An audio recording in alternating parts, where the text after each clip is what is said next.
Ito ngayon guys, mabilisang tutorial tayo. I-share ko sa inyo kung paano magpalit ng hard drive ng mga laptop. Pareho lang naman yan kahit na anong model. Yung pagkakaiba lang yung proseso ng pagbaklas.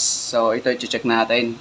Itong laptop na to guys, medyo may pagka old model na siya kaya ganito ang itsura niya. Pero yung mga bagong laptop ngayon, pag magpalit ka ng hard drive, talagang buong cover babaklasin mo. Yan, ito lang tatanggalin natin. Andito lang yan yung hard drive. Pero pag nabuksan natin, yung pagtanggal natin ng hard drive at pagbalik natin, pare-pareho lang rin ang proseso yon. Dito lang sa pagbaklas, nagkakaiba ng cover. So, kailangan lang natin screwdriver guys.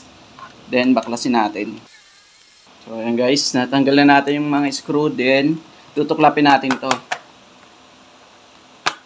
Ayan. So, ayan siya guys, ito yung hard drive niya. May mga tornilyo lang yan dyan, tatanggalin lang natin.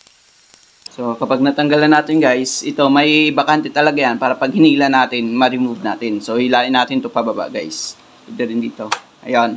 So, ito na yun siya guys. May mga tornilyo lang yan dito sa mga gilid. Yan. Tatanggalin natin para salpakan natin. Kasi gagamitin rin natin yung pinaka-frame niya na to.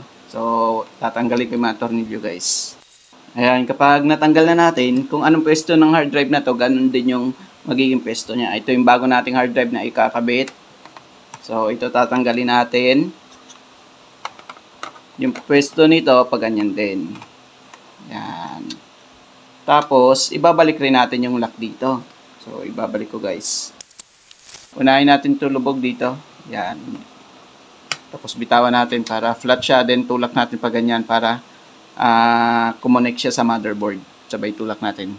Yon siya guys. So, okay na. Ibabalik na lang natin yung mga lock niya dito.